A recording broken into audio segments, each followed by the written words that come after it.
Assalamualaikum warahmatullahi wabarakatuh. Bismillahirrahmanirrahim. Alhamdulillahirabbil alamin. Wassalatu wassalamu ala asyrafil mursalin wa ala alihi wa sahbihi ajma'in.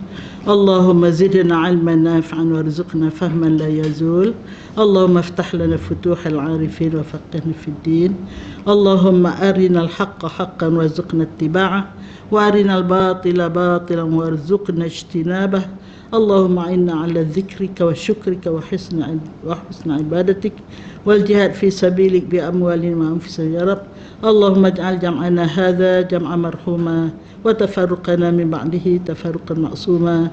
Rabbana atina fid dunya hasanah wa fil akhirati hasanatan wa qina adzabannar wa qina adzabannar wa qina adzabannar wa adkhilna al jannata ma'al muqarrabin ya aziz ya ghaffar ya rabbal alamin.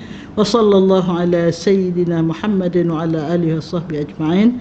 Subhana rabbika rabbil izzati amma yasifun wa salamun alal mursalin walhamdulillahi rabbil alamin. Taqabbalallahu minkum. Jadi sebelum kita mula pengajian, mari kita buka dengan Ummul Kitab Al-Fatihah. Mudah-mudahan dengan berkat Al-Fatihah Allah beri kepada kita ilmu yang memberi manfaat, yang menambahkan takwa kita, iman kita, mendekatkan kita kepada Allah Subhanahu wa taala. Al-Fatihah. A'udzubillahi minasyaitonir rajim. Bismillahirrahmanirrahim. Alhamdulillahirabbil alamin, arrahmanir rahim, maliki yaumiddin. Iyyaka na'budu wa iyyaka nasta'in. Ihdinas siratal mustaqim. Siratal ladzina an'amta 'alaihim ghairil maghdubi 'alaihim waladdallin. Amin. Mudah-mudahan Allah berkati majlis kita. Apa khabar hadirat yang dikasihi Allah? Alhamdulillah, Allah panjangkan umur kita, dapat lagi kita menambah bekalan untuk kita bertemu dengan Allah Subhanahu wa taala. Mudah-mudahan amalan kita ini diterima oleh yang Maha Pengasih lagi Maha Penyayang, Allah Subhanahu wa taala. Jadi insya-Allah kita akan sambung di muka surat 50 ya. Iaitu kita mula dengan ayat Al-Quran yang memberi amaran kepada mereka yang mencuaikan salat. Dulu di awal muka surat ini kita membincangkan tentang antara sifat orang yang dapat masuk syurga tanpa hisab, tanpa azab, ialah mereka yang menunaikan 5 rukun Islam, dan yang paling penting sekali ialah salat. Jadi saya sengaja saya bincang panjang lebar tentang solat ini, kerana solat inilah penentu.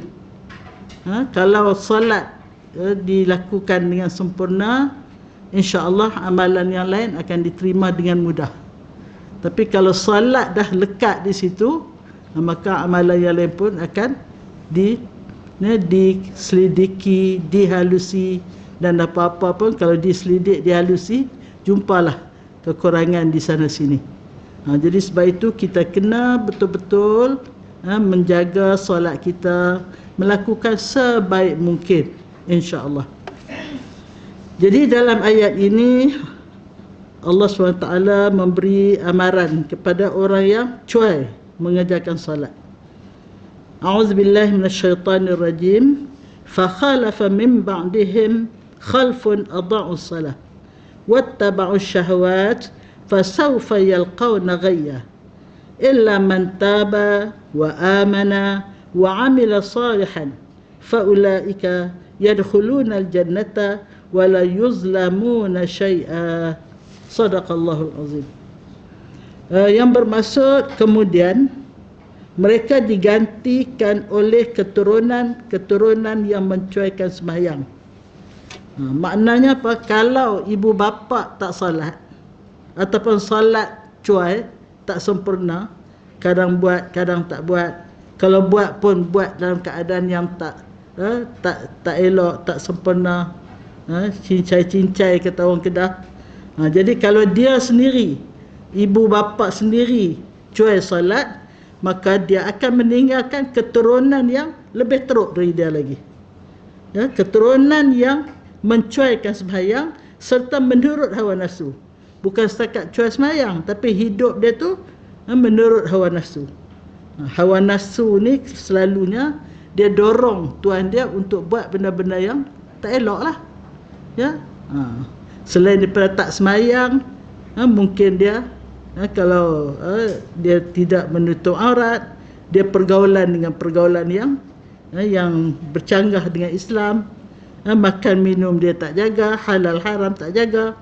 Jadi maknanya keturunan dia ni akan menjadi keturunan yang mengikut hawa nafsu, maknanya melakukan perkara-perkara yang disukai oleh nafsu yang selalu mendorong tuan dia untuk melakukan benda-benda yang jahat, benda-benda yang negatif, dengan melakukan maksiat. Itu maksudnya mengikut hawa nafsu. Maka mereka akan menghadapi azab dalam neraka.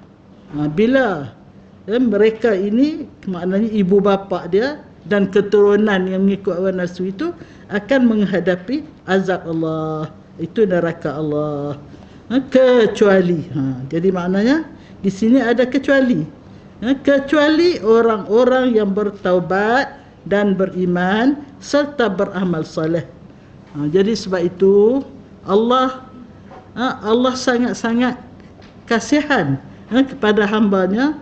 Siapa saja yang melakukan kejahatan, melakukan kesilapan, terlanjur buat benda yang Allah tak redha, Allah buka pintu taubat seluas-luasnya. Untuk orang yang melakukan dosa di waktu siang, dia boleh bertaubat waktu malam. Kalau dia buat dosa waktu malam, boleh bertaubat waktu siang. Ini menunjukkan apa? Pintu taubat Allah buka sentiasa, pagi, petang, siang, malam. Cumanya terpulang pada hamba itulah, sejauh mana dia nak membersihkan diri dia. Allah Ta'ala tidak kira sebanyak mana dosa pun, kalau dia insaf, dia mau bertaubat, Allah akan terima taubatnya. Innallaha la yaghfiru an yushraka bih wa yaghfiru ma duna dhalik. Allah akan ampun segala dosa. Satu je Allah tak ampun, dosa mensyirikkan Allah Subhanahu wa Ta'ala. Dosa berzina, dosa apalagi mengumpat, dosa buka aurat, dosa macam-macam.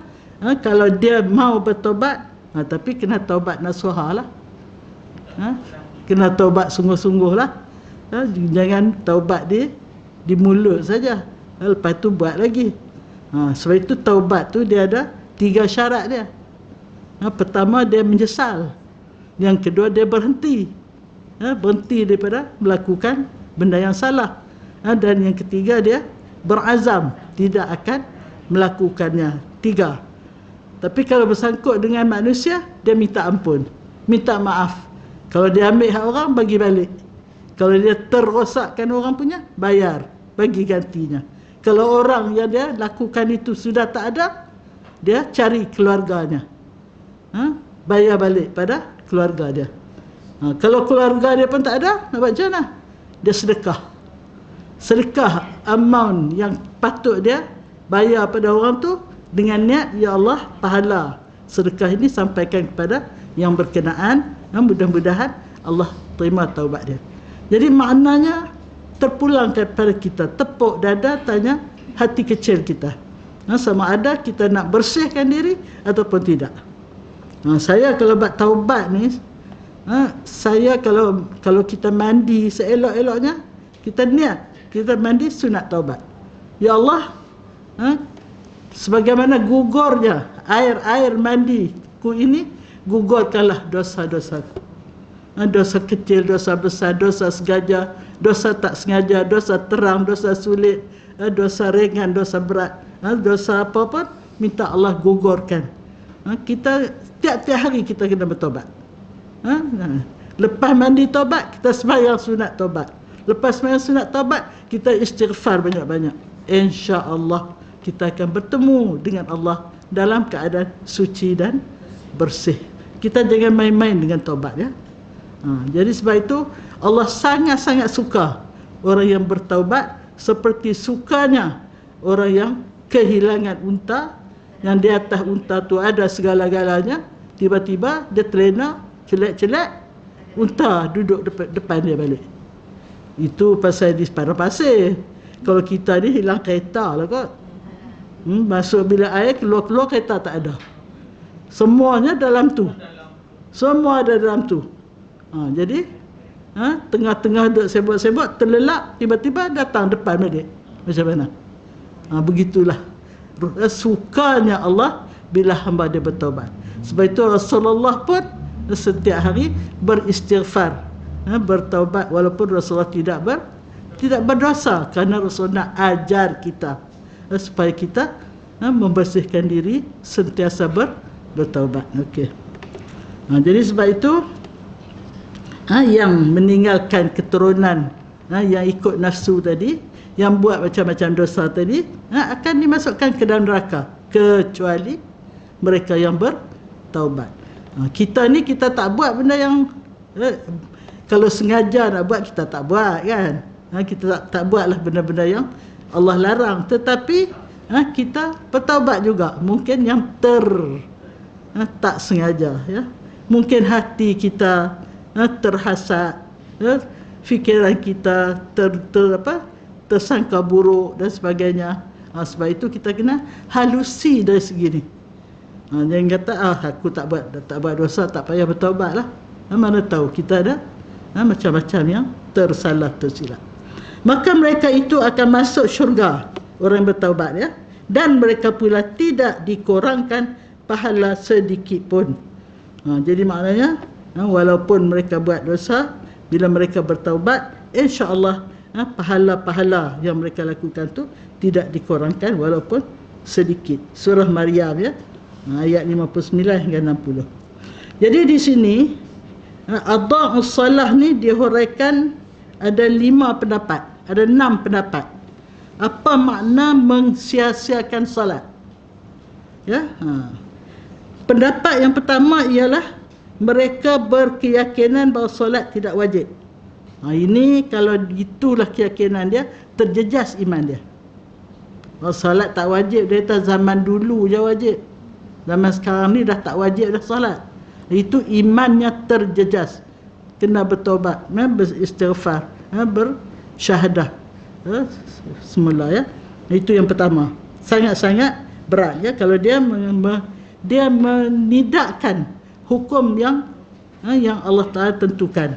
Apatah lagi lah hukum salat merupakan ibadat yang terpenting terhadap seseorang Muslim selepas mengucap 2 kalimah syahadat, ya. Yang kedua, pendapat yang kedua, adha'us salah tu ialah meninggalkan solat serta tidak menjaga pelaksanaannya. Dia tinggal solat. Kalau dia solat pun dia buat sambrono, cincai-cincai. Dia tidak lakukan rukun fi'linya dengan tepat.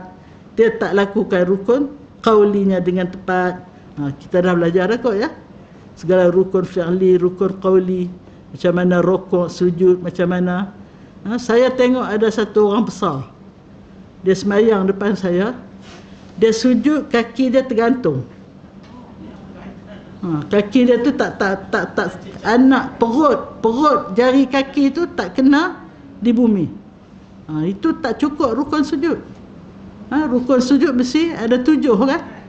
Jadi sekurang-kurangnya perut jari kaki tu kalau tak boleh lentik pun, perutnya tu kena di tempat ni lah, tempat semayang tu, bukan tempat sujud lah, kaki, kan.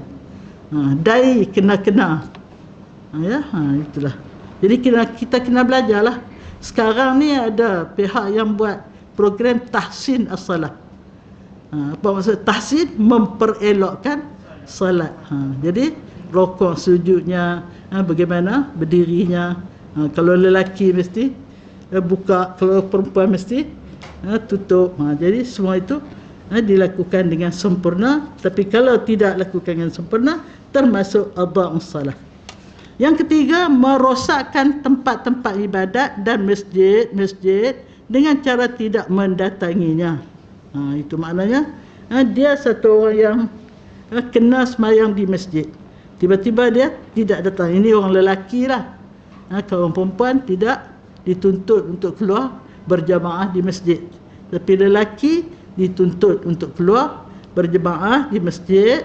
Maka kalau dia sepanjang hidup dia tak pergi, itu dia termasuk dia mensia-siakan solat dia.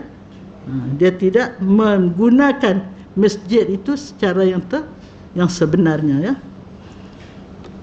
Kemudian yang keempat, mensia-siakan solat dengan berbuat ghibah, iaitu mengumpat, dan riak atau menunjuk-nunjuk. Jadi maknanya mengumpat ni, membawang ni, salah satu daripada perkara perbuatan yang boleh menjejaskan solat dia. Walaupun solat dia cantik pun, tapi kalau lepas solat dia berghibah, bermengumpat, berbawang, membawang, maka menjejaskan. Sebab itu sebelum amalan pahala kita diangkat ke hadrat Allah, ditapis ada checkpoint dia. Antara checkpoint dia tu, dia ni ada mengumpat tak.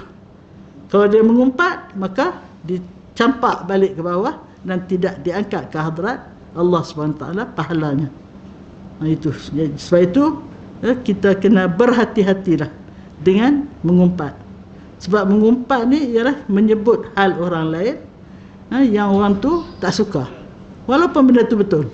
Apatah lagi kalau tak betul.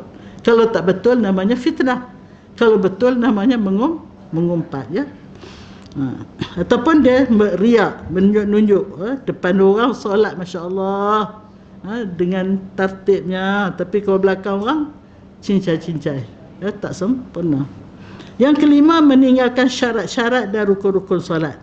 Itu adalah sudah tentulah solat dia tu tidak diterima kerana tidak sempurna, ya. Kemudian yang keenam, lalai dan setelah itu langsung tidak mengerjakan solat. Mula-mula malas, akhirnya langsung tak solat. Jadi ada 6 pendapat tentang apa makna adha'us salah, mensia-siakan solat.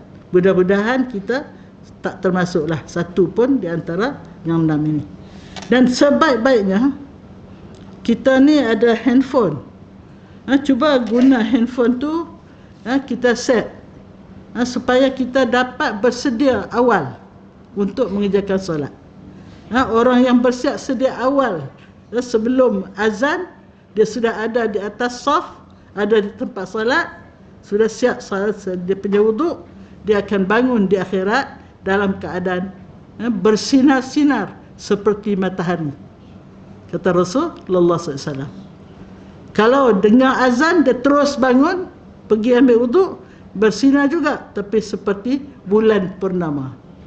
Tapi kalau dah habis azan, buat tak tahu aja, teruskan sembang, teruskan buat kerja dia, jadi makin pudar lah. Makin lambat, makin pudar, akhirnya tidak bersinar. Dia bangun dalam keadaan mukanya tidak bercahaya, ya. Jadi sebab itu kalau kita hendak kita bangun dalam keadaan mukanya bersinar, maka setlah kita punya handphone, dia bagi tahu 10 minit kah, 15 minit kah sebelum masuk waktu, kita dah bangun untuk mengerjakan, menyempurnakan wuduk. Wuduk pun kita kena buat yang dengan sesempurna mungkin. Jangan kita buat cincai-cincai saja, ya. Itu. Bagi orang yang mencuaikan solat ini, Allah memberi amaran keras. Ini saya panjang. Amaran keras ini antaranya banyak saya petik daripada kitab tua, yang namanya kitab Wushahul Afrah. Wushahul Afrah ni dikarang oleh Syekh Daud Fatani. Dia sangat teliti, dia halus, dia punya huraian tentang amaran kepada orang yang mencuaikan solat. Jadi saya ambil banyak daripada situ. Jadi antara amarannya, pertama, mereka ialah peruntuh agama. Orang tak solat, orang yang meruntuhkan agama dia, maknanya macam orang tak beragama lah. Sebab solat ini ada bukti dia beragama. Kalau dia setakat mengucap, tak ada siapa nampak, tak ada siapa tahu dia mengucap. Jadi untuk membuktikan dia beragama, dia solat. Sebab itu orang yang solat, dia bangun di akhirat ada hujah untuk dia kemukakan pada Allah bahawa dia telah menunaikan tanggungjawab setelah mengucap 2 kalimah syahadat. Dia telah laksanakan tanggungjawab pertama, ialah solat. Kalau dia tak solat, maknanya dia sendiri meruntuhkan agama dia. Yang kedua, mereka mendapat sebesar-besar dan sekeji-keji bala. Allah Ta'ala akan turunkan bala kepada orang yang tak solat. Wa'iyadzubillah. Yang ketiga, meninggalkan solat ialah perkara yang paling aib. Paling aib di sisi Allah Subhanahu Wa Ta'ala. Kalau kita mengaku kita tiada Tuhan yang kita sembah melainkan Allah, tiba-tiba kita tidak melakukan upacara yang terpenting, iaitu menyembah Allah, iaitu melakukan salat. Yang keempat, tertulis untuknya kecelakaan sejak azali. Allah dah tahu dah. Di azali lagi Allah dah tulis dia ni termasuk golongan yang celaka. Golongan yang apa nama? Yang mendapat kecelakaan lah ya. Apalagi perkataan yang lebih tepat. Lebih tepat daripada celaka apa? Nasib tak baik. Tak tahulah. Itu. Maukah kita masuk dan senarai orang yang celaka? Wal-iyazubillah. Minta Allah jauh. Yang kelima, diseksa dengan siksaan yang sangat dahsyat. Sangat dahsyat siksaan orang yang tidak solat. Bermula daripada sebenarnya di dunia ni lagi, orang yang tak solat ni ada di belakang ni. Dia buat apa pun, dia minum air tu melaknat dia. Dia pakai baju melaknat dia. Dia duduk atas kursi melaknat dia. Apa maksud melaknat dia? Kursi kata celaka sungguh orang yang duduk atas aku ini, kerana dia tidak menunaikan kewajipan dia terhadap Allah SWT. Kalau boleh aku tak mau dia duduk atas aku. Kursi kata. Kita tak dengar, tapi Allah bagi tahu, Rasul bagi tahu ya.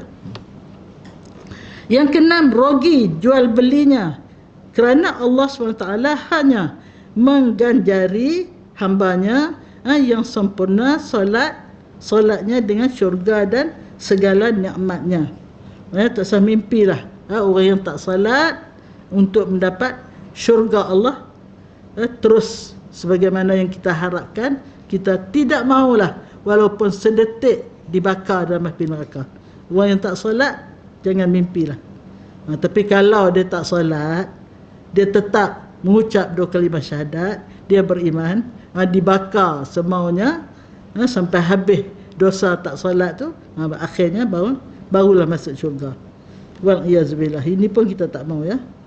Sebab api neraka tu bukan main-main. Kalau api dunia pun kita tak sanggup sentuh walaupun sedetik, apatah lagi api akhirat. Wal-iyazubillah. Yang ketujuh, menjadi orang yang panjang penyesalannya di akhirat nanti. Dia akan menyesal, sesungguh-sungguh menyesal. Tapi menyesal kemudian tak berguna ya. Di akhirat tak boleh lagi kita nak memperbaiki, nak menyesal. Di dalam Al-Quran banyak sangat ayat-ayat menunjukkan orang yang semasa di dunia dulu, dia tak kisah, dia langgar segala suruhan Allah, dia tinggal segala larangan, akhirnya dia menyesal. Dia minta nak balik ke dunia balik, nak hidup ke dunia balik supaya dia dapat melakukan apa yang ditinggal dahulu. Tetapi semuanya Allah Ta'ala kata ikhsa'u, diam, tak payah minta, duduklah kamu dalam neraka itu. Wa'iyazbillah ya. Yang ke-8, sentiasa berada dalam kemurkaan Allah Subhanahu Wa Ta'ala. Maknanya orang yang tak salat ni sentiasa masuk subuh tak salat, Allah murka sampai habis waktu subuh, tak salat lagi, sampai masuk zuhur tak salat lagi, masuk salat murka lagi. Maknanya dia hidup sentiasa dalam kemurkaan Allah. Wal-iyazubillah. Yang kesembilan, mati dalam keadaan tidak Islam. Maknanya Islam ni maknanya dia menyerah diri, melakukan segala apa yang Allah perintah. Ya? Dia iman lain, Islam lain. Iman ni dia percaya, Islam ni dia buat. Ya? Dia percaya pada Allah, percaya pada semua rukun iman. Itu iman. Bila dia percaya, dia akan menjadi Muslim. Muslim ni dia akan melaksanakan segala apa yang dituntut oleh keimanan tadi. Tuntutan yang pertama ialah melakukan salat dan seterusnya yang lain, ya. Kemudian yang ke-10, neraka jahim menjadi tempat kediamannya. Wa'iyadzubillah. Ya. Neraka jahim tu kalau kita baca tentang neraka, semua apa yang ada dalam neraka tu semuanya menyiksakan, ya. Dan ahli neraka tu terpaksa digari dengan rantai yang panjangnya 70 hasta. Dan rantai itu kalau satu ring yang menyambung-nyambung rantai itu jatuh ke dunia, terbakar seluruh dunia ini punya panasnya. Itulah yang diikat ahli-ahli neraka yang nak melarikan diri untuk menyelamatkan diri daripada dahsyatnya azab api neraka, tapi diikat. Setiap kali nak lari ditarik balik, dicampak balik ke neraka. Wal-iyazubillah. Yang ke-11, neraka hawiyah, tempat dia berguling-guling. Dia ada neraka hawiyah, ada neraka jahim, ada macam-macam jenis neraka, dia berguling-guling di situ. Yang ke-12, hidup dalam laknat Allah dan jauh daripada rahmatnya, dihalau dari bumi Allah dan dari langitnya. Maknanya dia hidup dalam laknat. Laknat ni maknanya apa nak kata, ya? Dia lebih pada marah laknat ni, ya. Lebih daripada marah lagi. Hidup dalam laknat Allah dan dia dihalau daripada bumi. Bumi tempat dia duduk, tempat dia pijak, tempat dia berumah tangga, semua sekali bumi itu melaknat dia. Langit yang tempat dia bernaung pun melaknat orang yang tak salat. Masya Allah, takutnya, ya. Allahu Akbar. Yang ke-13, dicatat atas mukanya, iaitu orang ini terkeluar daripada rahmat Allah.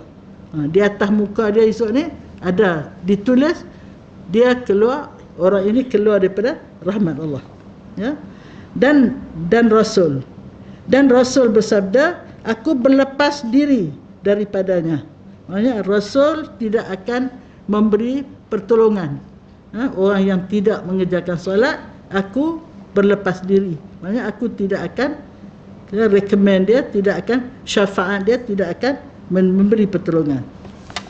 Orang yang meninggalkan satu salat, ya, meninggalkan satu waktu salat fardu tanpa bertaubat, dicatat namanya di atas pintu neraka.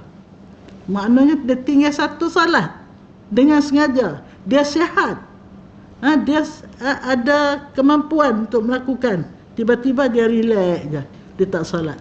Kalau satu salat pun namanya tercatat depan pintu neraka, bagaimana kalau dia tak pernah salat? Tak pernah salat, duduk relax saja, dah letak salat, buat pula macam-macam jenayah, dengan araknya, dengan judi, dengan macam-macam lagi, ya. Wal-iyazubillah. Yang ke-14, Allah SWT menyediakan untuknya Al-Falaq. Kita baca Qul a'udzu birabbil falaq. Jadi di sini disebut disediakan untuk orang tak salat ni Al-Falaq. Apa itu Al-Falaq? Ialah satu telaga dalam neraka Jahannam yang luasnya jika burung terbang 1000 tahun pun tidak dapat melepasinya. Maknanya punya luasnya apa nama tu Telaga ni apa? Perigi, ya. Perigi punya luasnya disediakan untuk orang yang tinggal semayang ataupun cuai semayang, punya luas 1000 tahun burung terbang tak lepas. Wal'iyadzubillah. Ya. Neraka ini disediakan untuk orang yang meninggalkan solat dalam keadaan sihat tubuh badannya. Jadi maknanya kalau dia dah terlantar, dia tak boleh mengerjakan solat. Tetapi ini kita kena belajar masa sihat. Masa sihat kita kena belajar. Sebab bila terlantar, kalau di hospital tu yang terlantar tak terlantar pun, majoriti orang yang masuk hospital tu tak semayang. Orang yang jaga orang sakit pun tak semayang. Sedikit saja yang semayang, ya. Pasal apa? Sebab semayang ni dia tidak boleh tinggal walaupun terlantar macam mana pun, selagi ada ingatan.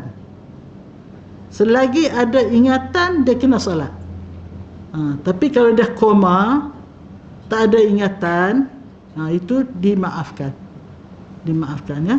Jadi tak boleh saya nak semayang macam mana? Waya penuh badan. Semayanglah setakat yang boleh.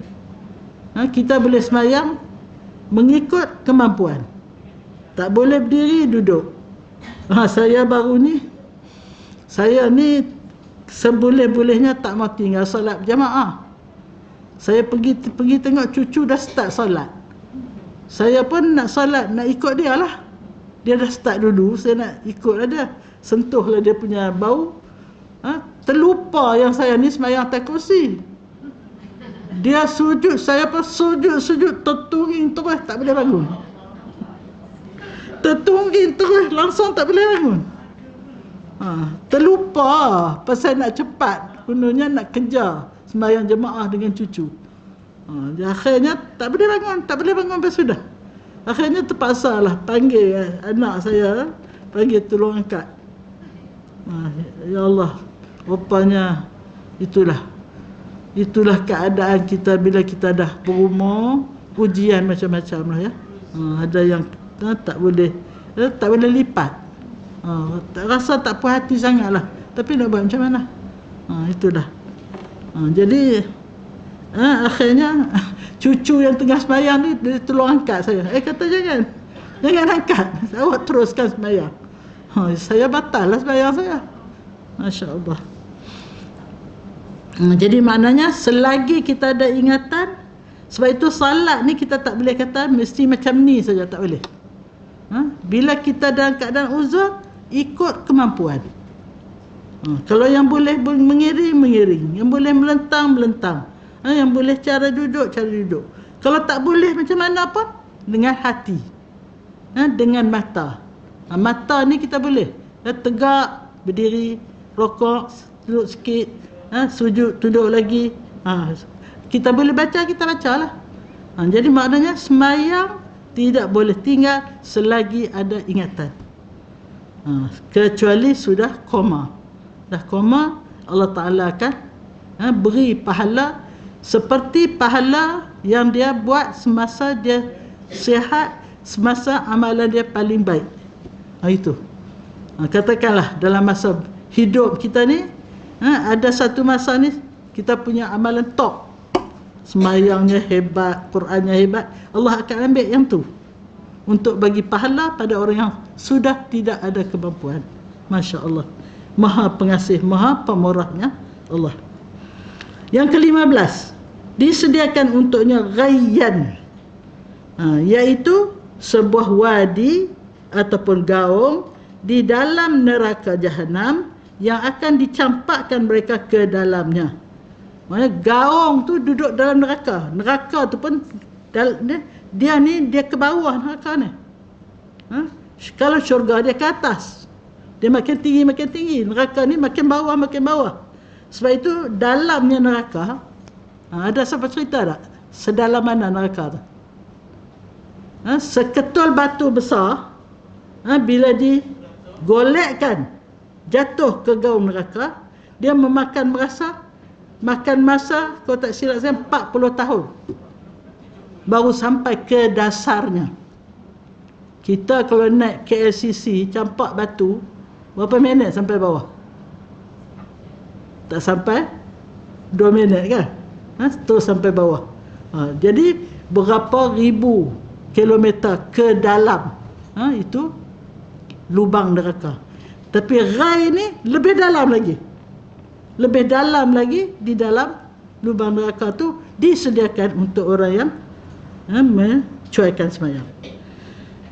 Kemudian terdapat, ni dia akan huraikan apa itu rai.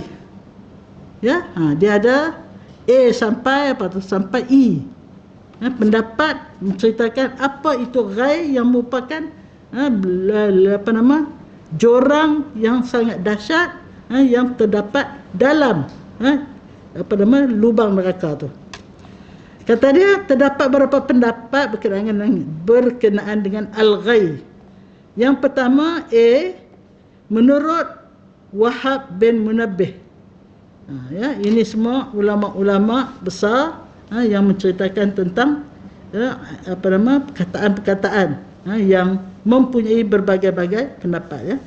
Jadi Wahab kata al-ghai ni ialah sebatang sungai di neraka Jahannam yang sangat dalam, panas serta busuk. Sungai itu seandainya setitik sahaja airnya jatuh ke bumi, nescaya hancur dan matilah semua isi bumi ini. Itulah dahsyatnya ghai itu maknanya air dia busuk, beracun, hancur habis segala isi bumi kalau setitik air itu jatuh ke bumi. Bagaimana dahsyatnya kalau dicampakkan ke dalam sungai itu. Itu pendapat pertama. Pendapat yang kedua, Ibnu Abbas, sepupu Rasulullah SAW, yang didoakan khusus oleh Rasulullah untuk dia dapat memahami makna-makna yang tersirat di samping yang nyata yang tersurat. Jadi apa kata Ibnu Abbas? Al-ghai ialah sebuah jurang di neraka Jahannam. Sesungguhnya jurang-jurang yang lain di neraka memohon perlindungan kepada Allah daripada al-ghai, iaitu setiap hari 1000 kali kerana terlalu panasnya. Dalam neraka tu ada jurang-jurang yang lain. Jurang-jurang yang lain tu minta doa 1000 kali sehari pada Allah, jangan saku dekat dengan ghai ke, air ghai tu mengalir ke aku ke, jangan. Sebab dahsyatnya air dalam al-ghai tadi. Ini kata Ibnu Abbas, Masya Allah. Kata Atta, al-ghai ialah sebuah jurang di dalam neraka Jahannam yang mengalir darinya darah dan nanah. Jadi ahli-ahli neraka besok, dia akan terbakar. Bila terbakar, akan macam kita lah, kalau kena api dia akan menggelembung kan. Ngelembung, betul? Dia akan menanah, akan keluar darah, akan keluar air bisa. Jadi semua-semua tu menjadi isi al-ghai tadi. Dia berisikan nanah, berisikan darah, berisikan segala air-air kotor, air busuk. Itulah al-ghai, itulah tempat dicampakkan orang yang mensia-siakan solat. Kata pula Ka'ab, al-ghai ialah sebuah jurang dalam neraka Jahannam yang sangat dalam serta sangat panas. Di dalamnya terdapat sebuah parit, anak sungai yang bernama Al-Habhab. Ghai itu dia suatu jurang yang dalam. Dalam jurang tu ada lagi satu, namanya Al-Habhab. Maka tatkala neraka Jahannam itu menjadi tenang, Allah SWT membuka parit tersebut, sehingga neraka Jahannam pun kembali berkobar-kobar dengan nyalaan yang hebat. Jadi maknanya Al-Habhab ni suatu jurang yang lebih dahsyat lagi. Bila kepanasan neraka al-ghai tadi kurang, dia akan tambah sampai menyemarakkan dia punya api. Ya Allah. Inilah yang saya katakan sangat-sangat menakutkan, ya. Kata ad-dhahak, al-ghai ialah kerugian dan kerosakan. Jadi maknanya orang yang masuk dalam al-ghai itu ialah orang yang mendapat kerugian yang sangat dahsyat dan kerosakan yang tidak terhingga. Itu huraian tentang al-ghai. Kemudian terhalang, yang ke-16, orang yang mencuaikan solat terhalang daripada mendapat syafaat Rasulullah SAW kecuali mereka yang bertaubat. Jadi maknanya syafaat Rasulullah sangat-sangat diperlukan apabila kita berada di alam akhirat nanti.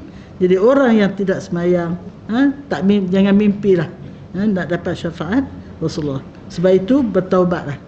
Kita yang semayang ni pun belum tentu semayang kita ni sempurna.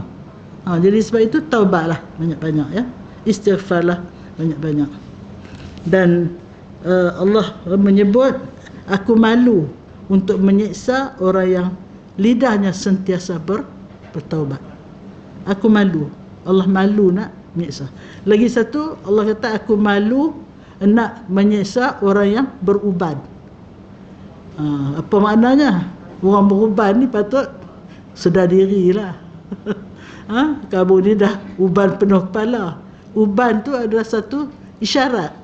Satu isyarat untuk kita memperbanyakkan taubat, memperbanyakkan amal soleh. Jadi sebab itu orang yang beruban ni tak sadut sibuklah dengan nak tambah harta dunia, nak tambah bisnes kah, nak tambah apakah. Sibuklah kita nak menambah bekalan akhirat, ya. Uban ni dapat pahala dengan duk cabut uban. Setiap helai uban tu memberi pahala pada kita dengan cabut, dan memberi nasihat pada kita, ya. Yang ke-17, disiksa di neraka bersama Fir'aun, Haman, Qarun dan Ubay bin Khalaf. Kenapa 4 orang ni disebut?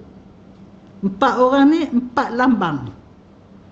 Fir'aun lambang kekuasaan. Saya raja, saya tak payah semayang. Saya orang besar, saya tak payah semayang. Maka tu imam dia siapa? Fir'aun. Yang kedua Haman, orang yang sibuk. Haman ni menteri Fir'aun. Kalau dia sibuk tak semayang, sibuk bisnes, sibuk dengan macam-macam kerja, dah sampai tak sempat semayang, maka dia punya tok imam dia ialah Haman. Qarun siapa? Orang kaya. Orang kaya sibuk dengan harta, berbangga dengan harta, sombong dengan kekayaan, maka tok imam dia ialah Qarun. Ubay bin Khalaf ni siapa? Orang biasa. Kaya pun tak, berpangkat pun tak, berkuasa pun tak, tapi duduk bawah pokok main haji je. Main haji semayang tak. Jadi orang biasa pun ada tok imam dia, iaitu Ubay bin Khalaf. Wa'iyadzubillah. Jadi 4 nama ini adalah menjadi ketua-ketua untuk membawa orang-orang yang tak semayang. Wa'iyadzubillah. Yang ke-18, ditolak ibadat puasa, sedekah, zakat dan amalan lain. Awwalu ma yuhasabu bihi al-'abdu as-salah. In salahat, salahat sa'iru amali, wa in fasadat, fasada sa'iru amali. Perkara yang pertama akan dihisab di akhirat, semayang. Kalau bagus, semua yang lain diterima. Kalau tak bagus, semua yang lain ditolak. Wa'iyadzubillah. Yang ke-19, dilaknat di dalam Taurat, Injil, Zabur dan Al-Quran. Ini 4 buah kitab yang diturunkan oleh Allah SWT untuk jadi panduan hidup manusia, panduan ibadat manusia. Tapi yang 3 tu dah rosak, sudah diselewengkan. Yang satu ni Allah kata, aku menurunkan Al-Quran, aku akan menjaganya, tidak dapat diselewengkan walaupun satu huruf. Al-Quran yang kita baca ni betul-betul sama dengan Al-Quran yang diterima oleh baginda Rasulullah sallallahu alaihi wasallam dulu, ya. Alhamdulillah, kita menjadi umat yang terbaik. umat yang terhebat. Kita tak tahu pun, kita tak minta, tapi Allah sudah takdirkan. Kita perasan tak? Kita sudah dimasukkan oleh Allah dalam senarai hambanya yang paling tinggi martabat di kalangan hamba-hamba Allah. Sebab itu di padang mahsyar besok, umat Rasulullah lah yang pertama akan dihisab. Umat Rasulullah lah yang pertama akan dibawa ke syurga. Alhamdulillah, kita dilahirkan menjadi umat Rasulullah SAW. Dan satu lagi yang paling hebat ialah Rasulullah kata, saya dah baca dah hadis ni, berbahagialah orang yang melihatku dan beriman kepadaku. Dengar lagi hadis ni. Berbahagialah orang yang melihatku, sahabat kan, dan beriman padaku. Jumpa Rasulullah setiap hari, boleh berjemaah dengan Rasulullah, bahagia. Tapi Rasulullah kata, berbahagialah 3 kali Rasulullah. Orang yang tidak melihatku tetapi beriman kepadaku. Siapa? Kita lah. Kita lah. Sebab itu tiap-tiap hari berdoalah pada Allah, minta Allah kuatkan iman kita, menjadi iman yang tidak boleh digugat, tidak boleh tidak boleh diganggu, digugat, walau apapun, ya. Sebagaimana iman Ashabul Kahfi, hebatnya, ya. Yang ke berapa tu? Jadi orang tak semayang ni, sebenarnya semayang ni sejak Nabi Adam. Sebab itu Taurat, Injil, Zabur semua pun melaknat kalau pengikut dia, orang-orang Yahudi yang tak semayang, orang Nasrani yang tak semayang, orang-orang Majusi dan sebagainya yang tak semayang. Mereka, kitab-kitab mereka melaknat orang yang tak semayang. 20 turun kepadanya setiap siang dan malam 1000 laknat dan 1000 murka, serta dilaknat oleh sekalian malaikat di atas 7 petala langit. Masya Allah. Orang tak semayang ni 1000 laknat turun kat dia. Malaikat 7 petala langit melaknat dia. Laknat? Mendoakan kecelakaan untuk dia. Itu maksudnya laknat, ya. Wa'iyadzubillah. Allahu Akbar. Ya Allah, ya Tuhanku, Rabbi ij'alni muqimas salah wa min zurriyati rabbana wa taqabbal doa. Itu doa. Minta kita menjadi orang yang mendirikan sembahyang, dan minta supaya keturunan kita menjadi keturunan yang mendirikan sembahyang. Terimalah doa kami, ya Allah. Allahu Akbar. Subhanallah. Yang ke-21, tidak mendapat apa-apa bahagian dari Rasulullah SAW, maknanya pertolongan Rasulullah.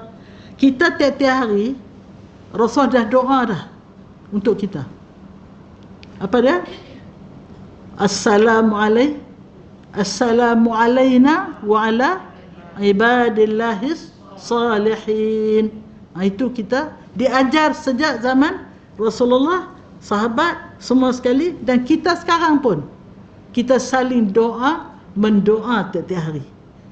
Dengan syarat satu je, kita masukkan diri kita dalam orang yang saleh. Kalau tak saleh, tak masuklah doa tu. Jadi orang yang tak semayang, dia tak dapat pertolongan, tak dapat doa dan sebagainya. Apa-apa saja yang dijanjikan oleh Rasulullah, semua sekali dia tak akan dapat. Serta tidak mendapat syafaat baginda, ya. Rasulullah akan beri syafaat di akhirat besok untuk mereka yang memerlukan pertolongan. Tapi orang tak semayang, tidak ada syafaat. Kemudian yang ke-22, tidak harus diziarahi ketika sakit dan tidak diiringi jenazahnya ke kubur. Kau dengar dia sakit, orang tak semayang, tak payah pergi ziarah lah. Kalau dia meninggal pun, ini yang saya cerita dulu, di kampung saya dia tak pernah semayang. Sampai umur dia dekat 80 tahun tak pernah semayang. Hari mati dia tak ada seorang pun datang. Tak ada seorang pun datang. Orang dekat-dekat rumah tu, kecuali anak cucu dia yang balik pada Kuala Lumpur. Tapi alhamdulillah anak cucu semua educated, semua Islamic minded. Anak cucu tu lah uruskan. Ini kisah benar ni. Kisah benar. Dia tak sembahyang. Wa'iyadzubillah. Yang ke-23, tidak diberi salam ke atasnya. Kau jumpa orang yang tak pernah sembahyang, tak payah doa Assalamualaikum. Tak. Assalamualaikum tu maknanya kita doa kesejahteraan untuk dia. Tapi kalau sembahyang pun tak payah doa lah, kata dia. Tidak makan minum bersamanya. Pasal duduk makan sekali dengan dia, cari tempat lain. Tidak bersahabat, tak usah berkawan dengan dia. Tidak tinggal bersamanya. Allahu Akbar. Ada satu orang, dia baca buku saya ni, dia kata suami dia ni tak sembahyang. Macam mana? Bila dia tegur, dia kena marah. Jadi dia sampai dia tulis panjang minta. Saya kata cubalah. Kalau tegur kena marah, doa je lah. Nak buat macam mana?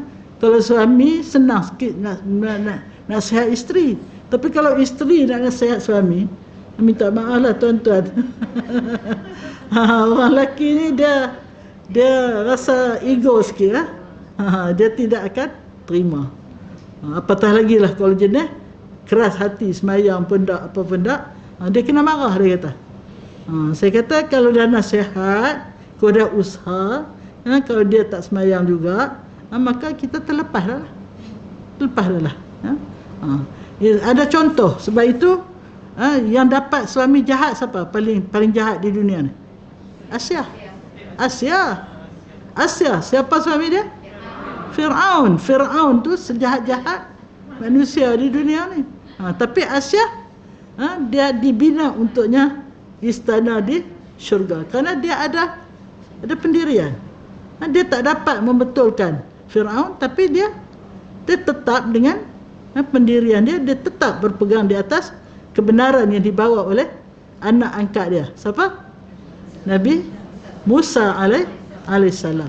Jadi sebab itu mereka yang nasib tidak baik dapat pasangan yang jahat, usahalah sedaya upaya. Tapi kadang-kadang tak larat nak tanggung juga. Kalau berterusan perangai huduh, kadang-kadang dia cari jalan untuk melepaskan diri.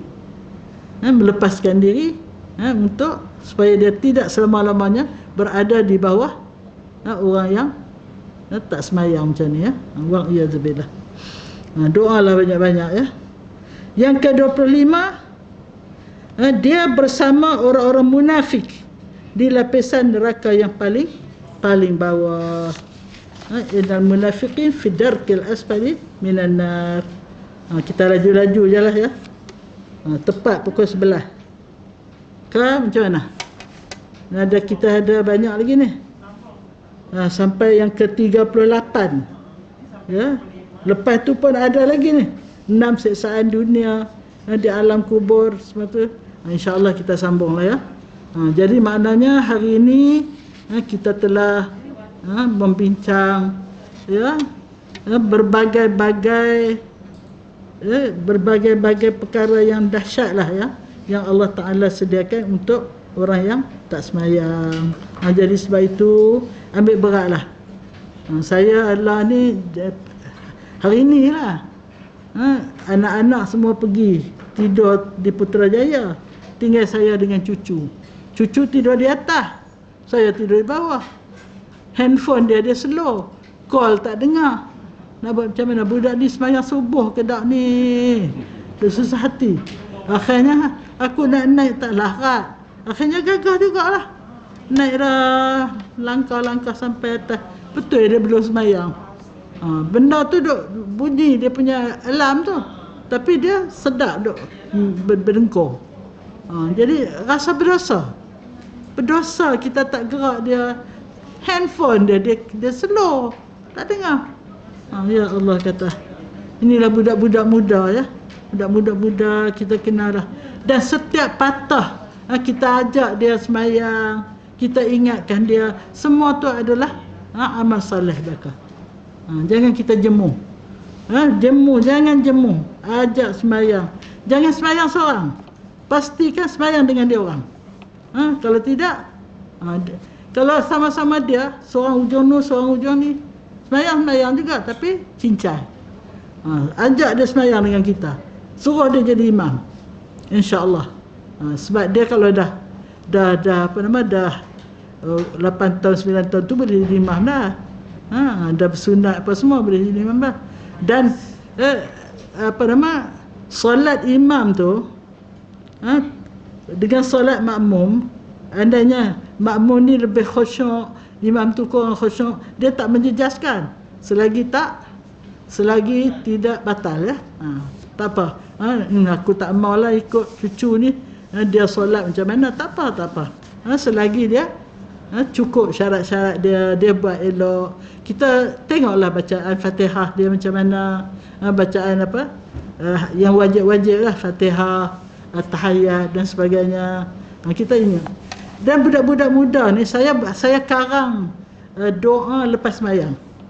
Saya tulis bagi kat dia orang. Dia orang sekejap je dia hafaz.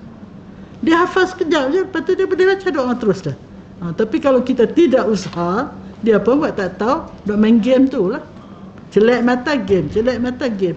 Allah, bala sungguh dengan game ni. Allahu Akbar. Jadi insyaAllah, ya, alhamdulillah kita dah separuh dah lah, ya. Kita sampai ke 25 amaran kepada orang yang mencuaikan sembahyang. Mudah-mudahan kita menjadi orang yang melakukan sembahyang dengan sempurna. Mudah-mudahan keturunan kita menjadi keturunan yang sembahyang. Semoga kita dapat bersama. Kita tak mau di akhirat besok ada yang di sebelah kiri, ada yang di sebelah kanan.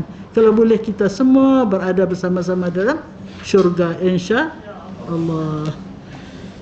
Allahu Akbar. Jadi kita akhirilah dengan tasbih kafarah, surah wal asri dan doa.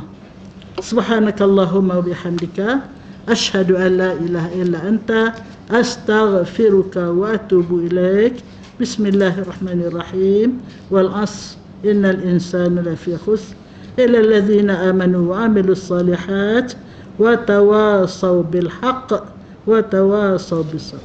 Bismillahirrahmanirrahim. Alhamdulillahirabbil alamin. Hamdan yuwafi ni'amahu wa yukafi mazidah.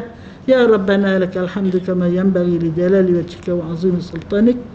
Allahumma salli salatan kamilatan wa sallim salaman tamman ala sayyidina Muhammad alladhi tanhallu bil uqad wa tanfariju bil kurab wa tuqda bihi al hawaij wa tunalu bihi al raghaib wa husnul khawatim wa yustasqa al ghamamu bi wajhi al karim ala ali sahbihi fi kulli waqtin wa nafasin bi adadin ma'lum lak. لا إله إلا الله الحي الكريم سبحان الله رب العرش العظيم. اللهم لا تدع لنا ذنبا إلا غفرته ولا هما إلا فرجته ولا حاجة هي لك رضا إلا قضيتها يا أرحم الراحمين. Hajat kami ya Allah, berilah kami kekuatan iman, berilah kami ibadat yang sempurna. Jadikanlah sembahyang kami sembahyang sebaik-baiknya, sembahyang yang khusyuk, sembahyang yang dapat menyelamatkan ibadat-ibadat kami yang lain. Jadikanlah kami orang yang mengerjakan sembahyang. Jadikanlah seluruh keturunan kami keturunan yang mengerjakan sembahyang, sehingga seluruh keturunan yang keberapa pun ya Allah, biarlah semua keturunan kami keturunan yang beriman, bertakwa kepada Engkau ya Allah. Kami tidak ada daya upaya ya Allah dengan kecuali dengan pertolongan-Mu ya Allah. Bantulah kami ya Allah untuk menjadi hamba-hamba-Mu yang saleh, yang musleh ya Allah. Hasbunallah wa ni'mal wakil. Wala hawla wala quwata illa billahil aliyyil azim. Ya hayyu ya qayyum birahmatika nastaghith. Aslih lana sya'nana kullaha wala takilna ila anfusina tarfata 'ain wala aqalla min dhalika ya ni'mal mujib. Rabbana atina fid dunya hasanah وفي الآخرة حسنة وقنا عذاب النار وادخلنا الجنة مع المقربين يا عزيز يا غفار يا رب العالمين. وصلى الله على سيدنا محمد وعلى آله وصحبه أجمعين. سبحان ربك رب العزة عما يصفون وسلام على المرسلين والحمد لله رب العالمين. تقبل الله منكم.